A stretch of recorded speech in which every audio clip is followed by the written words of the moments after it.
हर हर महादेव भक्तों, आज हम बात करने जा रहे हैं सृष्टि के रचयिता और पालनहार भगवान श्री हरि विष्णु की उस अत्यंत दुर्लभ, महाचमत्कारी और पुण्यदायिनी तिथि के बारे में, जो साधारण नहीं है। ये वर्ष 2026 की सबसे बड़ी और शक्तिशाली एकादशी है।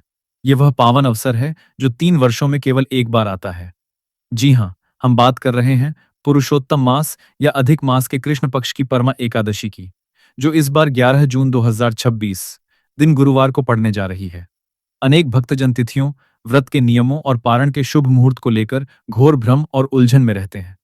लेकिन आप चिंता न करें, क्योंकि आज हम वैदिक पंचांग और पुराणों के प्रमाणों के आधार पर इस दुर्लभ एकादशी के महत्व, कथा और उन गुप्त उपायों को विस्तार से समझेंगे, जिनसे आपकी बदकिस्मती पल भर में सुख और समृद्धि में बदल सकती है। हिंदू धर्म में अधिक मास की एकादशी को सभी व्रतों में सर्वश्रेष्ठ और मोक्षदायिनी माना गया है। ये पूरा दिन और पूरी रात साक्षात भगवान श्री हरि विष्णु और माता लक्ष्मी की असीम कृपा प्राप्त करने का ऐसा दिव्य अवसर है, जो मनुष्य को सीधे बैकुंठ धाम का अधिकारी बना देता है। प्राचीन काल में लोग इस महीने को मलमास कहकर उसकी उपेक्षा करते थे। इसे अशुभ माना जाता था। न विवाह होते थे, न गृह प्रवेश और न ही नए कार्य। लेकिन पुराणों में एक अत्यंत भावुक कथा आती है। जब सभी महीनों को देवताओं का स्वामी मिल गया, तब यह महीना अकेला रह गया। कोई भी देवता इसका स्वामी बनने को तैयार नहीं हुआ। दुखी होकर यह महीना भगवान श्री हरि विष्णु के पास पहुंचा और रोते हुए बोला, हे प्रभु, संसार मुझे अशुभ कहता है, मेरा अपमान करता है। तब भगवान विष्णु का हृदय द्रवित हो गया। उन्होंने इस महीने को अपने हृदय से लगाया और कहा, आज से तुम मेरे नाम से जाने जाओगे। मैं पुरुषोत्तम हूं और आज से तुम्हारा नाम पुरुषोत्तम मास होगा। उसी क्षण से यह महीना संसार का सबसे पवित्र और पुण्यदायक महीना बन गया। इस महीने की एकादशी पर भगवान विष्णु अपने भक्तों पर अत्यंत शीघ्र प्रसन्न होते हैं। प्राचीन काल में कामिल्य नगरी में सुमेधा नाम का एक गुणी ब्राह्मण रहता था, जिसकी पत्नी का नाम पवित्रा था। पूर्व जन्म के कर्मों के कारण वे अत्यंत दरिद्र थे। कई बार उन्हें भिक्षा में भी कुछ नहीं मिलता था और भूखे रहना पड़ता था। एक दिन ब्राह्मण ने धन कमाने विदेश जाने का विचार किया, लेकिन पतिव्रता पवित्रा ने कहा, स्वामी, धन और संतान पूर्व जन्म के भाग्य से मिलते हैं। आप यहीं रहकर भगवान की सेवा करें। कुछ समय बाद उस वन में महर्षि कौंडिन्य पधारे। ब्राह्मण दंपति ने उनका आदर सत्कार किया। भोजन के बाद पवित्रा ने रोते हुए अपनी दरिद्रता दूर करने का उपाय पूछा। तब महर्षि ने प्रसन्न होकर कहा, हे देवी, पुरुषोत्तम मास के कृष्ण पक्ष में आने वाली एकादशी को परमा एकादशी कहते हैं। यह हर 3 साल में एक बार आती है और सभी पापों व दरिद्रता को नष्ट करती है। तुम दोनों पति पत्नी मिलकर इसका पंचरात्रि व्रत अर्थात 5 दिनों का व्रत विधि विधान से पालन करो। महर्षि की आज्ञा मानकर दोनों ने निराहार रहकर भगवान का ध्यान करते हुए पूरी रात्रि जागरण किया और 5 दिनों तक कठोर तपस्या की। इस निष्ठा को देखकर स्वयं भगवान श्री हरि विष्णु गरुड़ पर सवार होकर प्रकट हुए। उन्होंने ब्राह्मण दंपति को वरदान दिया और उनके घर को अपार धन धान्य, सुख और समृद्धि से भर दिया। उनकी सारी दरिद्रता क्षण भर में दूर हो गई और अंत समय में उन्हें बैकुंठ धाम की प्राप्ति हुई। इस महापुण्यमयी तिथि पर कुछ नियमों का पालन करना अत्यंत आवश्यक है ताकि पूजा का फल मिल सके। 1. तामसिक भोजन वर्जित। इस दिन घर में लहसुन, प्याज, बैंगन, मसूर की दाल, गेहूं, जौ, चावल, गाजर, शलजम, पत्ता, गोभी, फूल गोभी, पालक, शिमला मिर्च, हींग, राई, मेथी, इमली और किसी भी प्रकार का खट्टा भोजन नहीं बनना चाहिए। 2. चावल का त्याग। एकादशी के दिन चावल का सेवन महावर्जित है। शास्त्रों के अनुसार इस दिन चावल में सूक्ष्म जीवों का वास होता है और इसे ग्रहण करने से व्रत भंग होता है। 3. तेल का प्रयोग नहीं। रसोई में सरसों या तिल का तेल इस्तेमाल नहीं होना चाहिए, क्योंकि ये तामसिक प्रवृत्ति के माने जाते हैं। 4. लाल मिर्च वर्जित। पूजा के भोजन में लाल मिर्च का प्रयोग सर्वथा वर्जित है, क्योंकि यह क्रोध को भड़काती है और एकाग्रता भंग करती है। 5. बासी भोजन नहीं। फल बासी, गला हुआ या देर से काटा हुआ नहीं होना चाहिए। मांस मदिरा का तो पूर्णतः त्याग करना ही है। 6. अन्य त्याग। बाहर का डिब्बाबंद भोजन, पान सुपारी चबाना या दूसरे के घर का अन्न खाना त्याज्य है। अब हम उन महा उपायों के बारे में जानेंगे, जिन्हें यदि आप 11 जून 2026 को कर लेते हैं, तो आपके जीवन से 7 जन्मों की गरीबी, भयंकर कर्ज और बीमारियां समाप्त हो जाएंगी। पहला उपाय, तुलसी की सूखी लकड़ी का दीप। यदि आपके आंगन में तुलसी की कोई डाली प्राकृतिक रूप से सूख गई है या नीचे गिरी है, तो उसे पवित्र मानकर उठा लें। ध्यान रहे, जीवित पौधे से हरी लकड़ी तोड़ना महापाप है। 11 जून की शाम गोधुली बेला में उस सूखी लकड़ी पर साफ रुई लपेटकर बत्ती बनाएं। इसे मिट्टी या पीतल के दीपक में रखें और शुद्ध गाय के घी से भर दें। इसे भगवान विष्णु या लड्डू गोपाल के सामने प्रज्वलित करें। दीपक जलाने के बाद ओम नमो भगवते वासुदेवाय मंत्र का जाप करते हुए तुलसी माता की 11 या 21 परिक्रमा करें। इससे बंद पड़े तरक्की के रास्ते रातों रात खुल जाते हैं। दूसरा उपाय, अधूरी मनोकामनाओं की पूर्ति। यदि कोई काम बार बार अटक जाता है तो 11 जून की सुबह स्नान के बाद तांबे के लोटे में गंगा जल और साधारण जल मिलाएं। उसमें तुलसी की एक छोटी सूखी लकड़ी को 10-15 मिनट डुबोकर रखें। फिर उस लकड़ी को निकालकर उस जल से भगवान विष्णु या लड्डू गोपाल का अभिषेक करें। यदि विग्रह न हो तो इस जल को घर के मुख्य द्वार और तिजोरी पर छिड़कें। इससे नकारात्मक ऊर्जा, तंत्र मंत्र और वास्तु दोष जड़ से समाप्त हो जाते हैं। तीसरा उपाय, भारी कर्ज से मुक्ति। यदि व्यापार या नौकरी में घाटा हो रहा है तो 11 जून की शाम सूर्यास्त के बाद एक बड़ा मिट्टी का दीपक लें और उसमें गाय का घी भरें। दीपक के अंदर तुलसी की एक छोटी सूखी लकड़ी डाल दें।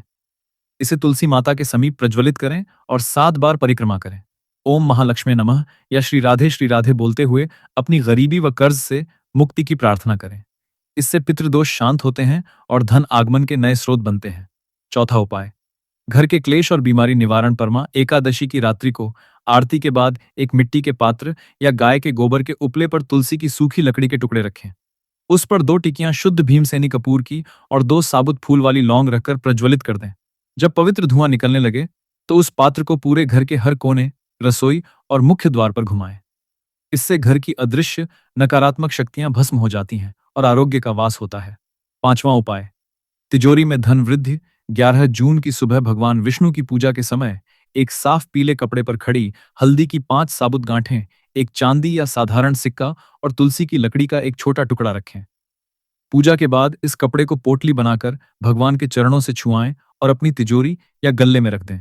यह पोटली साक्षात कुबेर देव का स्थान बन जाती है। अधिक मास की एकादशी के दिन गौ माता की सेवा का विशेष महत्व है। 7, कर्ज मुक्ति।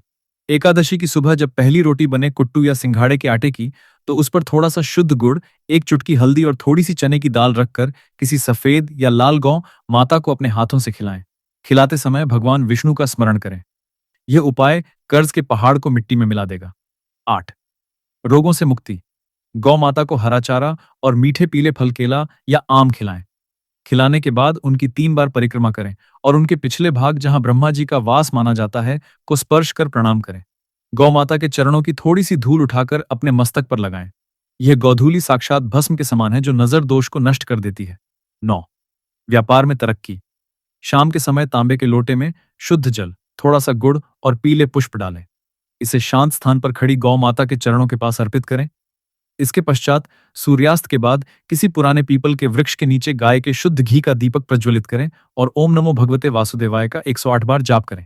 परमा एकादशी की रात्रि के समय एक लाल रंग का सूती धागा कलावा, 5 पीली कौड़ियां और एक गोमती चक्र लें। मंदिर में भगवान विष्णु और माता लक्ष्मी के समक्ष गाय के शुद्ध घी का दीपक जलाएं।